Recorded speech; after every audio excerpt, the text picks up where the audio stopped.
평범한 아침이었어요. 한정희는 오늘도 어김없이 새벽 5시에 눈을 떴습니다. 62세의 나이에도 그녀의 하루는 누구보다 일찍 시작되죠. 강호 글로벌 회장의 대저택에서 가사 도우미로 일한 지 벌써 5년째입니다. 화려한 샹들리에 아래에서 걸레질을 하고 대리석 바닥을 닦아내는 게 그녀의 일상이에요. 하지만 아무도 몰랐어요. 이 평범해 보이는 청소부가 4개 국어에 능통한 사람이라는 걸요. 영어, 독일어, 일본어, 프랑스어까지 자유자재로 구사할 수 있는 실력자였죠. 정희는 젊은 시절 외교관을 꿈꿨어요. 밤을 새워 외국어를 공부하고 대학 입시를 준비했죠.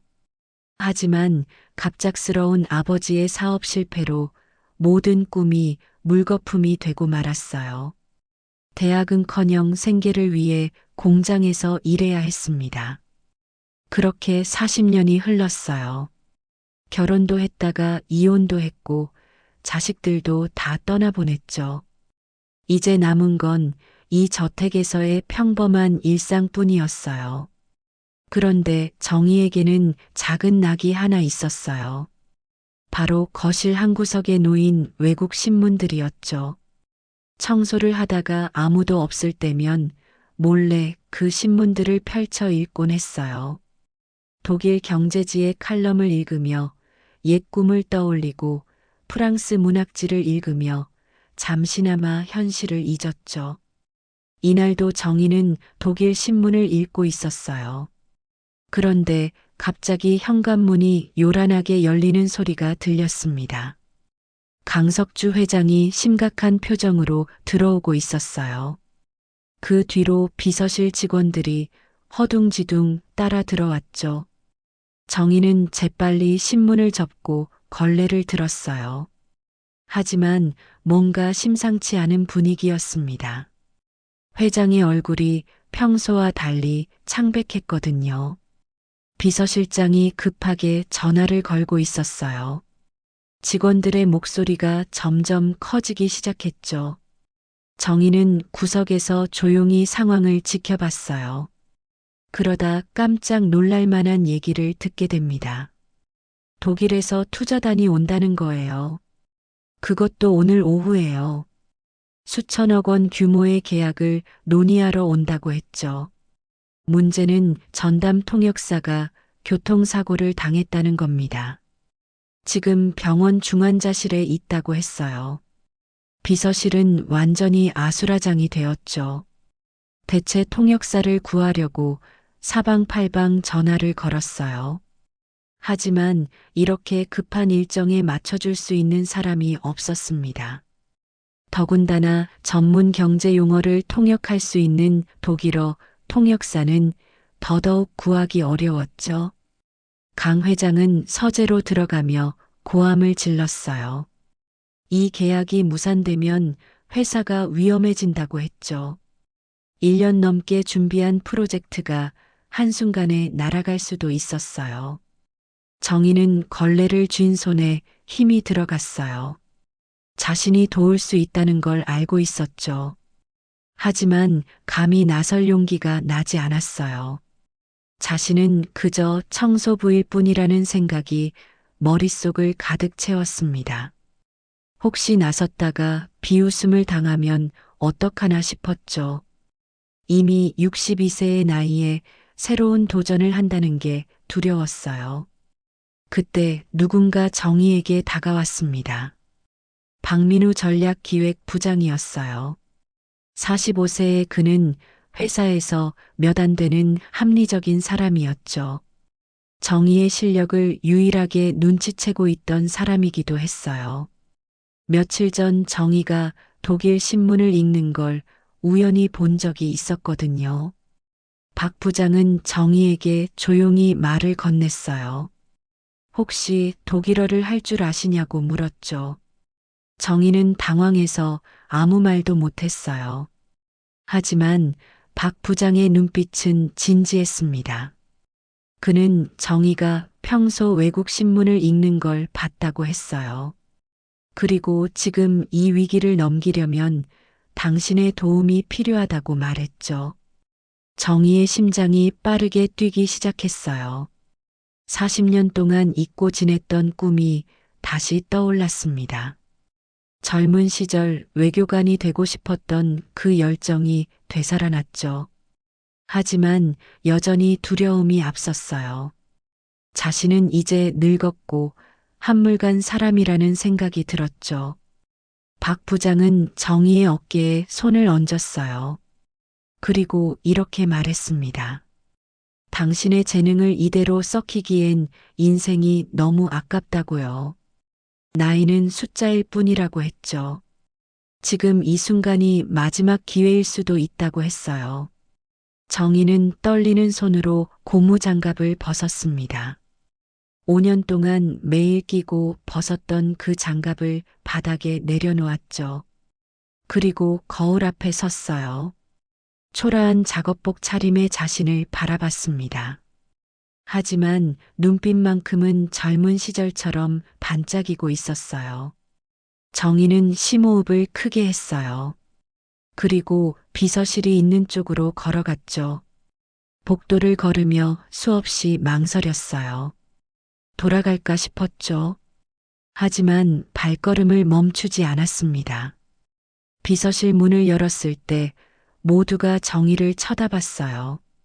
왜 청소부가 여기 있냐는 표정들이었죠. 최유리 팀장은 짜증 섞인 목소리로 물었어요. 무슨 일이냐고요?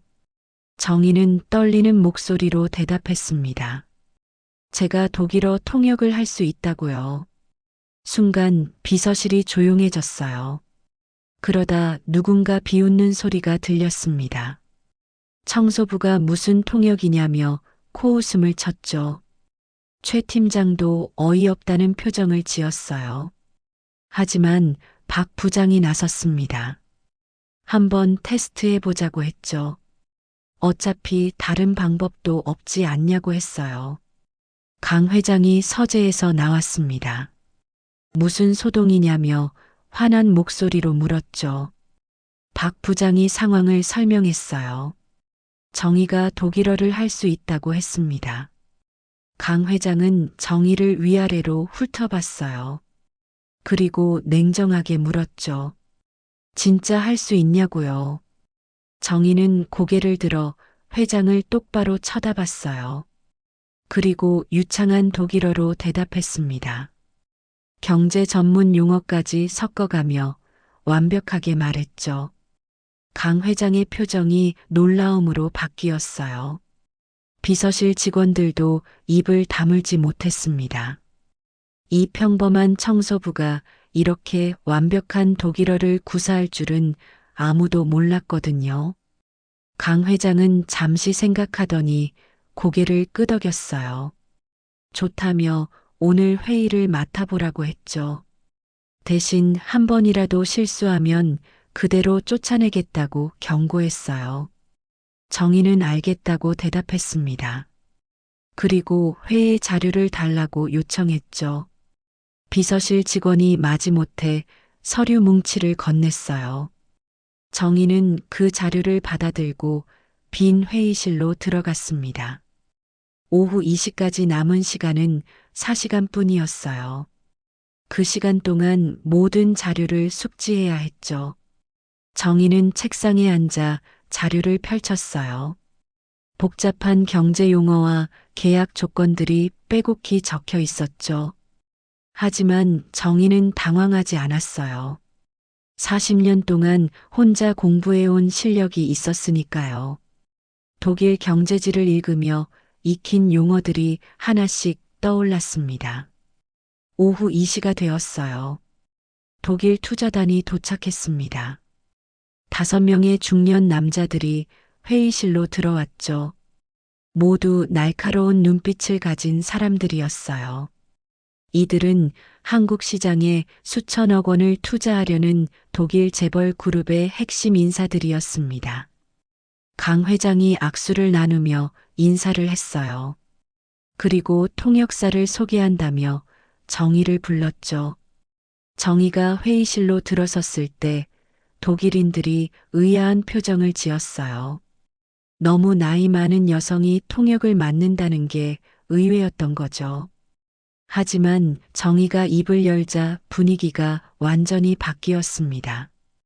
완벽한 독일어, 발음에 전문적인 경제 용어까지 구사하는 모습에 모두가 놀랐어요. 회의가 시작됐습니다. 투자 조건과 수익 배분에 대한 논의가 이어졌죠. 정의는 양쪽의 말을 정확하게 통역했어요. 단순히 단어만 옮기는 게 아니라 뉘앙스까지 살려서 전달했죠. 때로는 문화적 차이를 설명하며 오해가 생기지 않도록 조율하기도 했어요. 3시간 동안 이어진 회의가 끝났습니다. 독일 투자단의 대표가 활짝 웃으며 악수를 청했어요. 이렇게 훌륭한 통역사는 처음이라며 칭찬을 아끼지 않았죠. 계약은 성공적으로 체결됐습니다. 수천억 원 규모의 프로젝트가 무사히 진행될 수 있게 됐어요. 강 회장은 만족스러운 표정으로 정의를 바라봤습니다. 그리고 다음 날 아침 정의를 회장실로 불렀죠. 정의는 떨리는 마음으로 회장실 문을 두드렸어요. 안으로 들어가자 강 회장이 의자에 앉아 있었습니다. 그는 정의에게 앉으라고 했어요. 그리고 놀라운 제안을 했죠. 정규직으로 채용하겠다는 거였어요. 통역팀 소속으로 입사시키겠다고 했습니다. 정의는 믿을 수 없었어요. 62세의 나이에 정규직 제안을 받다니요. 그것도 청소부에서 하루 만에 통역사가 되다니 말이죠. 강 회장은 실력만 있다면 나이나 경력은 상관없다고 했어요. 정의는 눈물을 참으며 고개를 숙여 감사하다고 말했습니다. 그렇게 정의의 새로운 인생이 시작됐어요. 작업복 대신 정장을 입고 출근하게 됐죠. 청소도구 대신 노트북을 들고 다니게 됐어요. 사무실에 자신의 책상이 생겼습니다. 명함에는 통역팀 정의라고 적혀 있었죠. 하지만 현실은 녹록지 않았어요. 기존 직원들의 시선이 곱지 않았죠.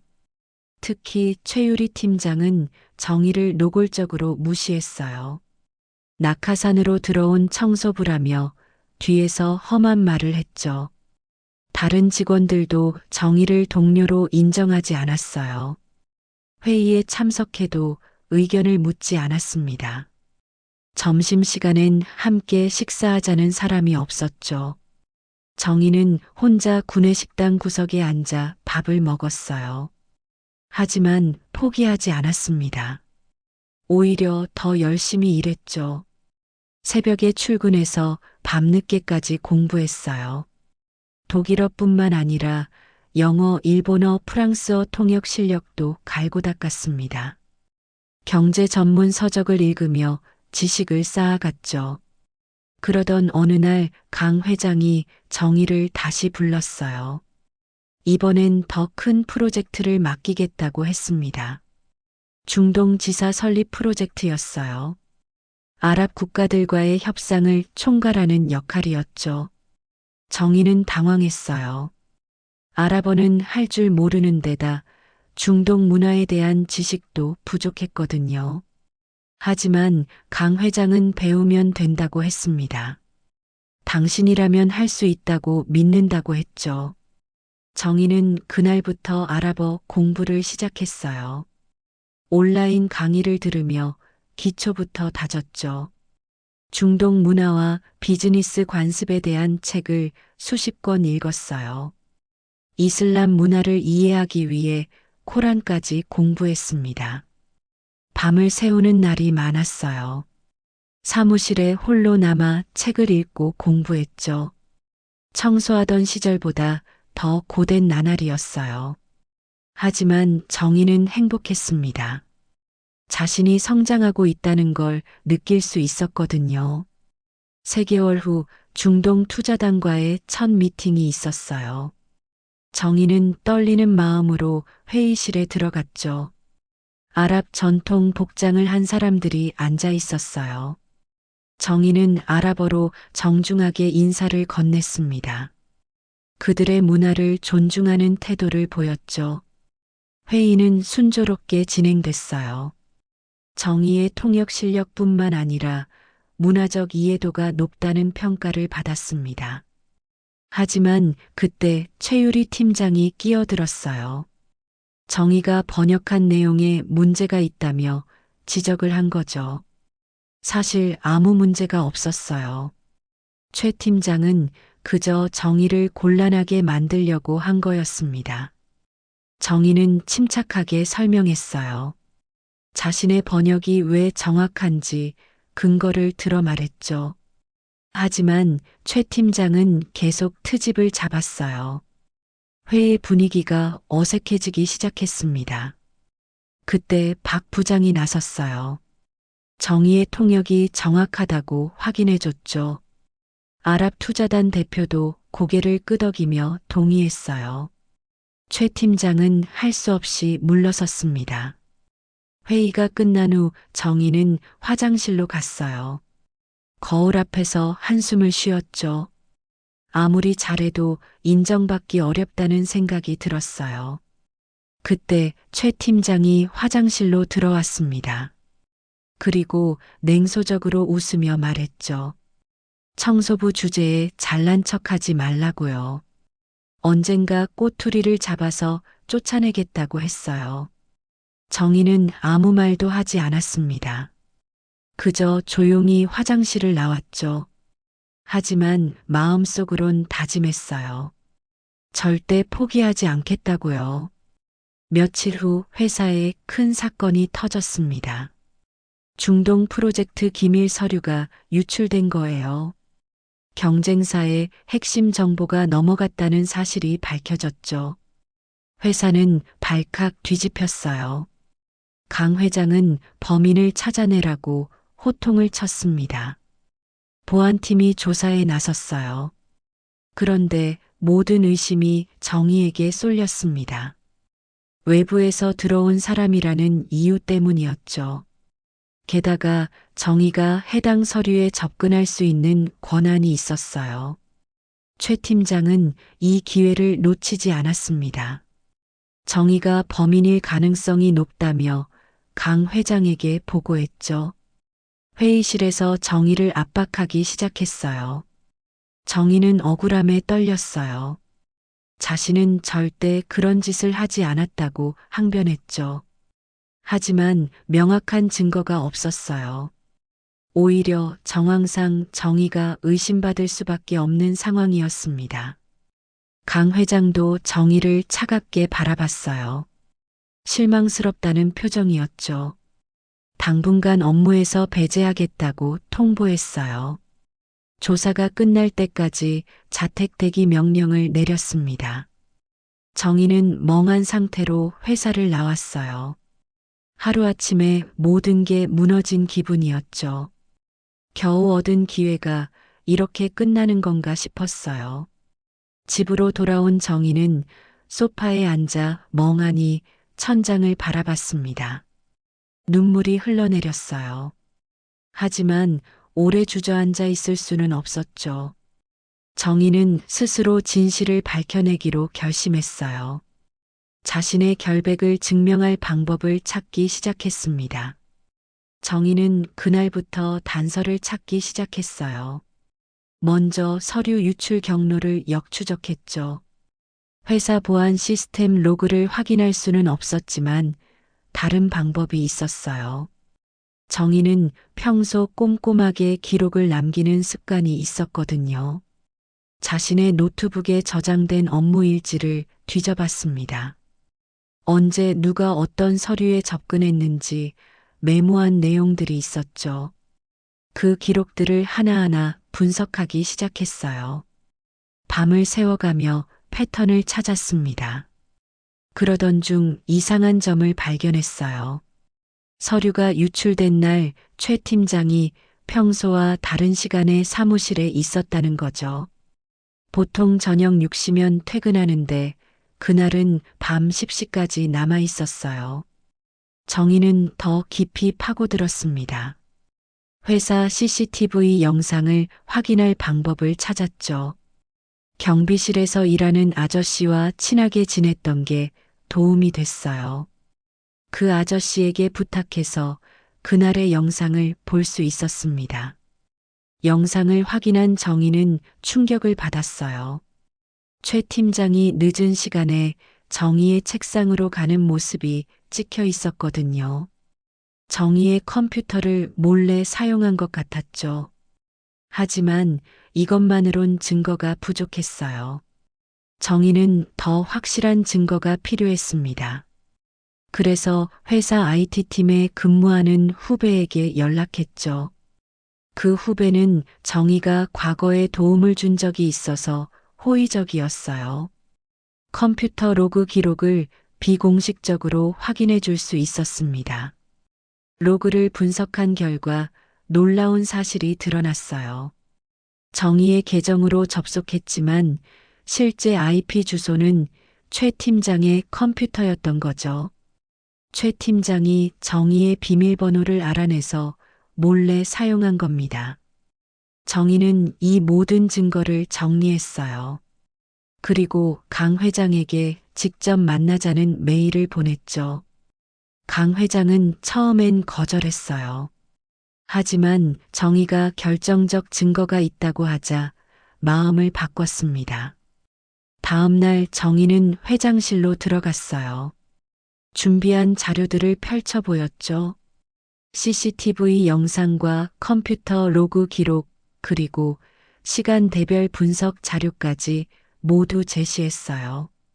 강 회장은 심각한 표정으로 자료를 검토했습니다. 그리고 보안팀장을 불러 재조사를 지시했죠. 이틀 후 진실이 밝혀졌어요. 최유리 팀장이 범인이었습니다. 그녀는 경쟁사로부터 돈을 받고 기밀을 팔았던 거죠. 그리고 모든 죄를 정희에게 뒤집어 씌우려 했어요. 증거가 확실해지자 최 팀장은 모든 걸 자백했습니다. 경쟁사와 내통하며 회사 기밀을 여러 차례 빼돌렸다고 실토했죠. 정의에 대한 질투심도 범행 동기 중 하나였어요. 청소부 출신이 자신보다 뛰어난 능력을 보이는 게 참을 수 없었다고 했습니다. 최 팀장은 즉시 해고됐어요. 그리고 법적 책임을 묻기 위해 고소 절차가 진행됐죠. 강 회장은 정희를 회장실로 다시 불렀습니다.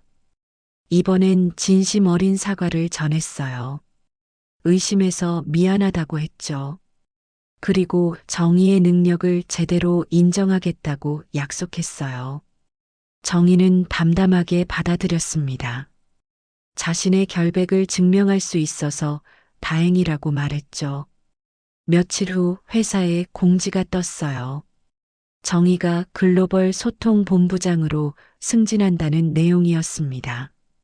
62세의 나이에 임원급 자리에 오른 거죠. 청소부에서 시작해 6개월 만에 본부장이 된 전무후무한 일이었어요. 직원들은 충격에 빠졌습니다. 하지만 이젠 아무도 정의를 무시하지 못했죠. 그녀의 실력과 인내심을 모두가 인정할 수밖에 없었어요. 정의의 첫 출근 날 사무실 분위기가 달라졌습니다. 사람들이 정중하게 인사를 건넸죠. 점심 식사를 함께 하자는 제안도 들어왔어요. 하지만 정의는 거만하게 굴지 않았어요. 여전히 겸손한 태도를 유지했죠. 후배 직원들에게 따뜻하게 대했고 누구든 도움이 필요하면 기꺼이 나섰어요. 과거 청소부 시절을 잊지 않으려 노력했습니다. 그래서 정장 주머니엔 늘 낡은 손수건을 넣고 다녔어요. 청소할 때 썼던 그 천 조각을 초심을 잃지 않기 위한 부적처럼 간직했죠. 본부장이 된 정희에게 첫 번째 큰 과제가 주어졌어요. 일본 대기업과의 합병 프로젝트였습니다. 수조원 규모의 거대한 딜이었죠. 하지만 문화적 차이 때문에 협상이 난항을 겪고 있었어요. 일본 측은 한국 기업의 급한 성격을 이해하지 못했고, 한국 측은 일본 기업의 느린 의사결정에 답답해했죠. 정의는 단순한 통역이 아닌 문화적 가교 역할을 자처했어요. 양측의 입장을 이해하고 조율하기 시작했죠. 일본 측 대표와 개인적으로 만나 차를 마시며 대화를 나눴어요. 그들의 문화와 비즈니스 철학을 깊이 이해하려 노력했죠. 한국 측 임원들에게도 일본 기업 문화를 설명했어요. 왜 그들이 신중하게 접근하는지 이해시켰습니다. 그리고 양측이 서로를 존중할 수 있도록 분위기를 만들어갔죠. 3개월간의 치열한 협상 끝에 마침내 합의점을 찾았어요.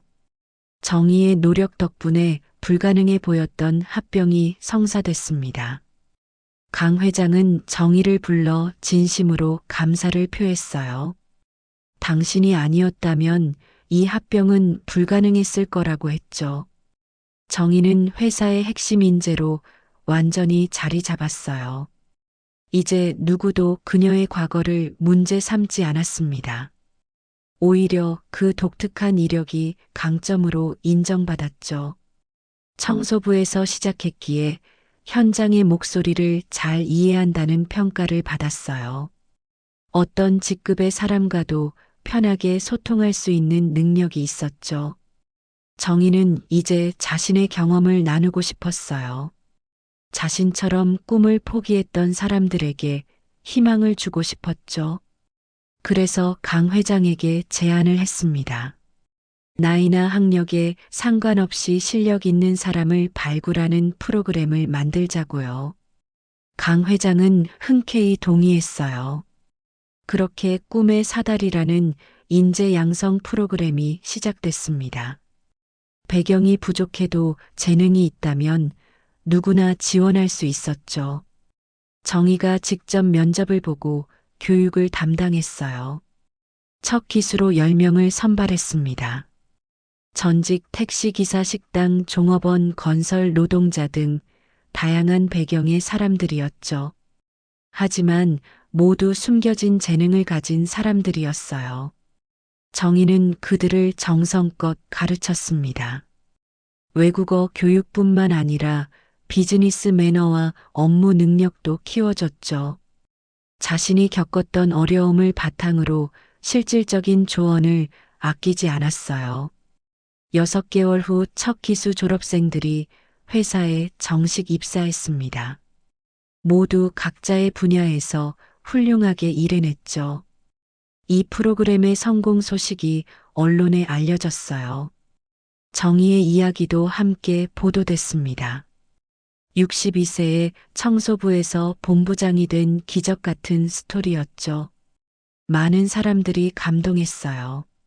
특히 중장년층에게 큰 희망을 줬습니다. 나이가 들어도 새로운 도전을 할 수 있다는 용기를 심어줬죠. 정의에게 강연 요청이 쇄도했어요. 대학교, 기업, 심지어 정부 기관에서도 초청이 왔죠. 정의는 바쁜 일정 속에서도 시간을 내서 강연을 다녔습니다. 자신의 이야기를 솔직하게 들려줬어요.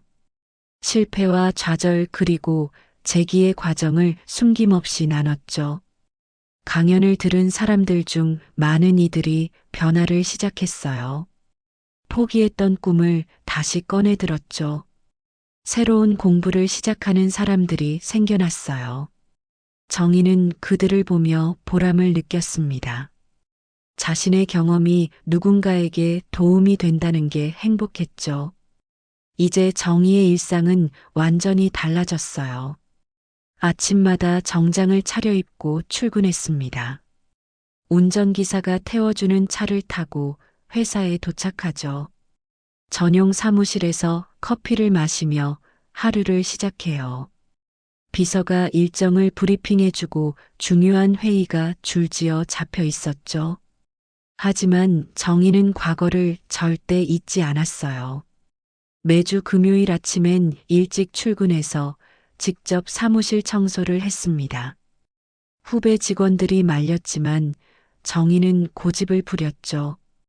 이게 자신의 뿌리를 기억하는 방법이라고 했어요. 어느 날 옛 동료 한 명이 찾아왔습니다. 함께 청소 일을 했던 김아주머니였죠. 그녀는 정희를 보자마자 얼싸안으며 울었어요. 축하한다고 진심으로 기뻐해 줬습니다. 정희는 김아주머니를 사무실로 안내했어요. 그리고 정성껏 차를 대접하며 이야기를 나눴죠. 김아주머니는 여전히 청소 일을 하고 있었어요. 하지만 불평하지 않았습니다. 오히려 정희의 성공을 보며 희망을 얻었다고 했죠. 정희는 김아주머니에게 제안했어요. 꿈의 사다리 프로그램에 지원해 보라고요. 나이는 문제가 되지 않는다고 했습니다. 김아주머니는 망설였어요. 자신은 학력도 없고 특별한 재능도 없다고 했죠. 하지만 정희는 포기하지 않았습니다. 누구에게나 숨은 재능이 있다며 설득했어요. 결국 김아주머니도 프로그램에 지원했습니다. 면접에서 그녀의 숨은 재능이 드러났죠. 놀랍게도 김아주머니는 숫자 감각이 뛰어났어요. 복잡한 계산을 암산으로 순식간에 해냈습니다. 정희는 김아주머니를 격리팀에 추천했어요. 처음엔 보조 업무부터 시작했지만 금방 실력을 인정받았죠. 6개월 후 정식 직원이 됐습니다. 이런 일들이 계속 이어졌어요. 정희가 발굴한 인재들이 하나둘 회사에 자리를 잡았죠. 그들은 모두 정희를 은인이라고 불렀어요. 정희 덕분에 인생이 바뀌었다고 감사했습니다. 하지만 정희는 겸손하게 대답했어요. 자신은 그저 기회를 제공했을 뿐이라고요. 실력을 키운 건 각자의 노력이라고 했죠. 어느 날 정희에게 예상치 못한 방문객이 왔어요. 바로 최유리 전 팀장이었습니다. 그녀는 출소한 지 얼마 안 됐다고 했어요. 정희를 만나러 용기를 냈다고 했죠. 최 전 팀장은 정희 앞에서 무릎을 꿇었습니다. 그리고 진심으로 사과했어요. 자신의 어리석음과 질투심을 뉘우친다고 했죠. 정희를 해치려 했던 모든 일이 부끄럽다고 고백했어요. 정희는 그녀를 일으켜 세웠습니다. 그리고 따뜻하게 안아줬죠. 이미 용서했다고 말했어요. 오히려 그 일이 자신을 더 강하게 만들었다고 했습니다. 최 전 팀장은 눈물을 흘렸어요. 정희의 너그러움에 감동했죠. 그리고 물었습니다. 어떻게 그렇게 용서할 수 있냐고요. 정희는 조용히 대답했어요. 미움을 품고 사는 건 자신을 해치는 일이라고요. 용서는 상대를 위한 게 아니라 자신을 위한 거라고 했죠. 최 전 팀장은 새 출발을 다짐했습니다. 정희는 그녀에게도 기회를 줬어요. 작은 회사지만 일자리를 소개해줬죠. 최 전 팀장은 감사의 인사를 전하며 회사를 나갔어요. 그 모습을 보며 정희는 뿌듯함을 느꼈습니다. 진정한 성공은 남을 용서하고 포용할 수 있을 때 완성된다는 걸 깨달았죠. 시간이 흘러 정희는 65세가 됐어요. 보통 은퇴를 생각할 나이였죠. 하지만 정희는 여전히 왕성하게 활동했습니다. 회사는 정희의 정년을 연장해줬어요. 그녀의 능력을 계속 필요로 했거든요. 정희는 후배 양성에 더 힘을 쏟기 시작했어요. 자신의 자리를 물려줄 사람을 키우고 싶었죠. 꿈의 사다리 프로그램도 점점 확대됐습니다.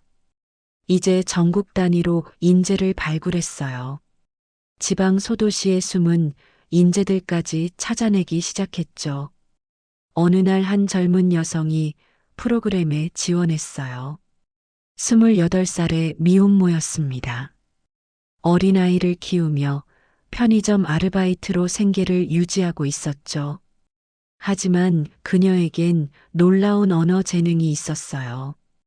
독학으로 중국어를 마스터했고 베트남어까지 할 줄 알았습니다. 정희는 그 젊은 여성을 보며 과거의 자신을 떠올렸어요. 환경 때문에 꿈을 포기할 수밖에 없었던 모습이 겹쳐 보였죠. 정희는 그녀를 적극 지원했습니다. 육아 문제까지 해결해 줬어요. 회사 내 어린이집을 이용할 수 있게 했죠. 그 여성은 눈물을 흘리며 감사했어요. 이런 기회가 올 줄 몰랐다고 했습니다. 정희는 그녀의 손을 잡으며 말했죠. 나도 누군가의 도움으로 여기까지 왔다고요. 이제 내가 다른 사람을 돕는 게 당연하다고 했어요. 그 여성은 1년 만에 정식 직원이 됐습니다. 중국 사업부에서 핵심 인력으로 활약하기 시작했죠. 지금은 팀장 자리에까지 올랐어요. 이런 성공 사례들이 쌓이면서 꿈의 사다리는 유명해졌습니다. 다른 기업들도 비슷한 프로그램을 도입하기 시작했죠. 정의의 영향력이 업계 전체로 퍼져나갔어요. 어느 봄날 정의는 한강변을 걷고 있었습니다. 벚꽃이 활짝 핀 아름다운 날이었죠. 산책을 하다 벤치에 앉아 강물을 바라봤어요. 문득 지난 시간들이 주마등처럼 스쳐 지나갔습니다. 청소부로 일하던 그 힘든 날들이 떠올랐어요. 하지만 그때가 있었기에 지금의 자신이 있다는 걸 알았죠. 모든 경험이 자산이 됐다는 생각이 들었어요.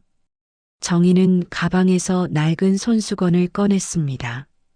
청소할 때 쓰던 그 천 조각을 펼쳐봤죠.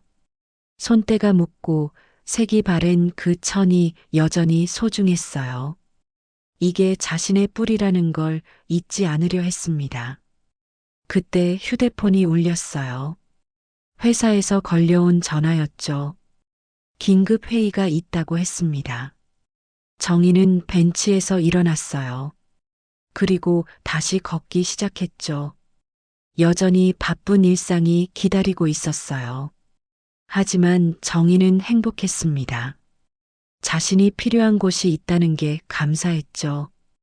회사로 돌아가는 택시 안에서 정희는 창밖을 바라봤어요. 거리를 지나는 사람들이 보였습니다. 그들 중에도 숨은 재능을 가진 사람이 있을 거라 생각했죠. 기회만 주어진다면 누구나 빛날 수 있다고 믿었어요. 정희는 앞으로도 그 기회를 만드는 일을 계속할 작정이었습니다. 회사에 도착한 정희는 회의실로 향했어요. 긴급회의 주제는 동남아 시장 진출이었습니다. 베트남과 태국의 새로운 지사를 설립하는 프로젝트였죠. 강 회장은 이 중요한 임무를 정희에게 맡기고 싶다고 했어요. 정희는 흔쾌히 수락했습니다. 새로운 도전이 두렵지 않았죠. 오히려 기대가 됐어요. 다음 주부터 베트남 출장이 잡혔습니다. 현지 파트너사와 미팅을 가져야 했죠. 정희는 준비에 돌입했어요. 베트남어를 다시 복습하고 현지 문화를 공부했습니다. 베트남 도착 첫날 정희는 호찌민 시내를 둘러봤어요. 활기찬 거리와 오토바이 소리가 인상적이었죠. 저녁엔 파트너사 대표와 식사를 했습니다. 베트남어로 유창하게 대화를 나누며 친밀감을 쌓았죠. 파트너사 대표는 정의의 태도에 감동했어요. 한국에서 온 임원이 이렇게 현지 문화를 존중하는 모습이 놀라웠다고 했습니다. 덕분에 협상은 순조롭게 진행됐죠. 일주일간의 출장을 마치고 한국으로 돌아온 정희는 보고서를 작성했어요. 강 회장은 만족스러운 표정으로 보고를 들었습니다. 정의의 일 처리 능력을 다시 한번 확인했죠. 그리고 새로운 제안을 했어요.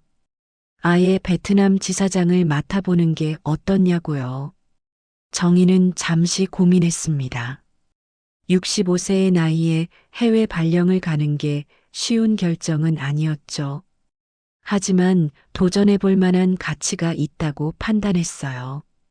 정의는 제안을 받아들였습니다. 3개월 후 베트남으로 떠나기로 했죠.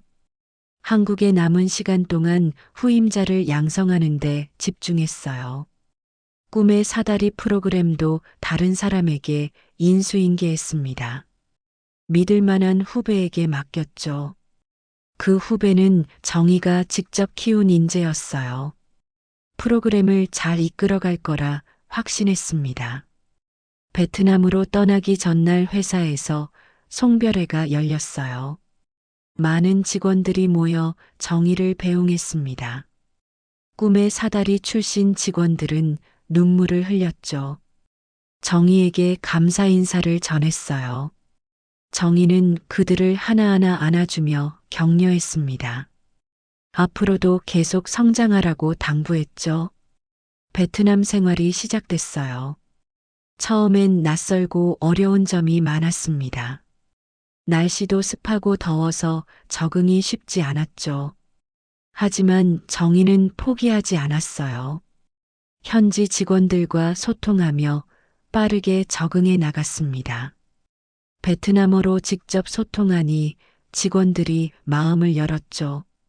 한국에서 온 임원이 자신들의 언어를 존중한다는 게 감동적이었대요. 정의는 베트남 지사를 성공적으로 이끌었습니다. 현지 시장을 정확히 파악하고 맞춤형 전략을 세웠죠. 6개월 만에 목표 매출을 달성했어요. 본사에서도 정의의 성과를 높이 평가했습니다. 베트남에서 보낸 2년은 정의에게 또 다른 배움의 시간이었어요. 새로운 문화를 경험하고 다양한 사람들을 만났죠. 인생의 지평이 더욱 넓어졌습니다. 67세가 된 정의는 한국으로 돌아왔어요. 이제 정말 은퇴를 생각할 때가 됐죠. 회사에서도 정의의 은퇴를 준비했습니다. 성대한 은퇴식을 계획했어요. 은퇴식 날 강당은 사람들로 가득 찼습니다. 정의와 함께 일했던 모든 사람들이 모였죠. 강 회장이 직접 감사패를 수여했어요. 정의의 공헌을 치하하는 연설을 했습니다. 정의도 마지막 인사를 전했어요. 떨리는 목소리로 감사의 말을 했죠. 정의는 단상에 서서 천천히 입을 열었어요. 여러분 덕분에 제 인생의 마지막 장이 가장 빛날 수 있었다고 말했습니다. 62세에 새로운 시작을 할 수 있게 해준 모든 분께 감사하다고 했죠. 특히 박 부장에게 고마움을 전했어요. 그가 없었다면 지금의 자신도 없었을 거라고 했습니다. 박 부장은 객석에서 눈물을 닦았죠. 정의는 꿈의 사다리 출신 직원들을 바라봤어요. 그들이야말로 진짜 성공의 증거라고 말했습니다. 배경이 아니라 실력으로 인정받는 세상을 만들어가라고 당부했죠. 마지막으로 정의는 주머니에서 낡은 손수건을 꺼냈어요. 모두가 궁금한 눈빛으로 바라봤습니다. 정의는 그 손수건의 의미를 설명했죠. 청소부 시절 사용했던 이 천조각이 자신을 겸손하게 만들었다고요. 아무리 높이 올라가도 뿌리를 잊지 말아야 한다고 했어요. 강당의 박수 소리가 울려 퍼졌습니다. 모두가 기립하여 정의에게 경의를 표했죠. 정의는 깊이 허리를 숙여 인사했어요. 은퇴식이 끝나고 정의는 마지막으로 사무실을 정리했습니다. 5년간 사용했던 책상을 닦았죠. 책장에 꽂힌 외국어 사전들을 하나씩 내려놓았어요. 그 책들과 함께했던 시간들이 떠올랐습니다. 사물함에서 오래된 작업복을 발견했어요. 청소부 시절 입었던 그 옷이었죠. 정희는 그 옷을 가슴에 안았습니다. 이 옷에서 시작된 여정이 여기까지 왔다는 게 감개무량했어요. 회사를 나서는 정희를 직원들이 배웅했습니다. 현관 앞에 긴 줄을 서서 인사를 건넸죠. 정희는 한 사람 한 사람과 악수를 나눴어요. 모두에게 따뜻한 말을 건넸습니다. 차에 오른 정희는 창밖으로 회사 건물을 바라봤어요. 5년 전 청소부로 들어왔던 그 문이 보였습니다. 그리고 지금 임원으로 떠나는 자신이 있었죠. 인생이란 정말 알 수 없는 거라는 생각이 들었어요. 집으로 돌아온 정희는 거실 소파에 앉았습니다. 조용한 집안이 낯설게 느껴졌죠. 그동안 너무 바쁘게 살았거든요. 이제 진짜 자신만의 시간이 시작되는 거였어요. 정희는 앞으로 뭘 하며 살까 생각해 봤습니다. 그냥 쉬면서 지낼 수도 있었죠. 하지만 그건 정희의 성격에 맞지 않았어요. 여전히 할 수 있는 일이 많았습니다. 며칠 후 정희는 결정을 내렸어요. 자원봉사 단체를 만들기로 했죠. 이름은 언어의 다리로 정했습니다. 외국어 교육이 필요한 저소득층 청소년들을 돕는 게 목표였어요. 정희는 자신의 경험을 살려 직접 가르치기로 했습니다. 주말마다 복지관에서 무료 수업을 열었죠. 처음엔 학생이 5명 뿐이었어요. 하지만 소문이 나면서 점점 늘어났습니다. 정희의 열정적인 강의가 학생들의 마음을 사로잡았죠. 1년 후 언어의 다리는 전국으로 확대됐어요. 여러 도시에 지부가 생겼습니다. 자원봉사 교사들도 많이 모였죠. 정희가 키운 제자들이 이제 교사가 되어 돌아왔어요. 언어의 다리를 통해 꿈을 이룬 학생들의 이야기가 쌓여갔습니다. 어떤 학생은 외교관이 됐고 어떤 학생은 통역사가 됐죠. 또 다른 학생은 해외 봉사단원으로 활동하고 있었어요. 정희는 그들의 성공을 보며 보람을 느꼈습니다. 자신의 인생이 헛되지 않았다는 확신이 들었죠. 70세가 된 정희는 여전히 활기차게 살아가고 있어요. 매일 아침 운동을 하고 오후엔 학생들을 가르칩니다. 저녁엔 새로운 언어를 공부하죠. 최근엔 스페인어를 배우기 시작했어요. 배움에는 나이가 없다는 걸 몸소 실천하고 있습니다. 어느 봄날 정희는 다시 한강변을 찾았어요. 벚꽃이 만개한 아름다운 날이었죠. 벤치에 앉아 강물을 바라보며 지난 시간을 되돌아봤습니다. 62세에 시작한 도전이 이렇게 풍성한 결실을 맺을 줄 몰랐어요. 청소부에서 본부장까지 그리고 지금의 자원봉사자까지요. 모든 순간이 의미 있었습니다. 정희는 가방에서 그 낡은 손수건을 꺼냈어요. 여전히 소중히 간직하고 있는 그 천 조각이었죠. 이제 이 손수건은 단순한 천이 아니었어요. 정희의 인생 그 자체를 상징하는 물건이 됐습니다. 바람이 불어와 벚꽃잎이 흩날렸어요. 정희의 하얀 머리칼도 함께 날렸죠. 그 모습이 평화롭고 아름다웠어요. 정희는 미소를 지으며 생각했습니다. 인생의 봄날은 언제든 다시 올 수 있다고요. 나이는 숫자일 뿐이고 도전의 늦은 때란 없다고요. 중요한 건 포기하지 않는 마음이라고 믿었어요. 정희의 이야기는 많은 사람들에게 희망을 주고 있습니다. 꿈을 포기했던 사람들이 다시 일어서는 용기를 얻었죠. 나이 들어서도 새로운 시작을 할 수 있다는 걸 증명했어요. 정희는 앞으로도 계속 도전할 겁니다. 언어의 다리를 더 크게 키우고 더 많은 학생들을 도울 거예요. 자신의 경험을 나누며 희망의 씨앗을 뿌릴 겁니다. 그게 정의가 이 세상에서 해야 할 일이라고 믿었죠. 저녁 노을이 한강을 물들였어요. 정의는 벤치에서 일어나 천천히 걸었습니다. 집으로 돌아가는 길이 행복했어요. 내일 또 새로운 하루가 시작될 거라는 기대감이 들었죠. 정의의 인생 2막은 아직 끝나지 않았습니다. 오히려 지금이 가장 찬란한 시기인지도 몰라요. 남은 인생도 의미 있게 채워갈 작정이었습니다. 한정희 67세 전 청소부 전 본부장 그리고 현재 언어의 달이 대표님. 그녀의 이야기는 계속됩니다.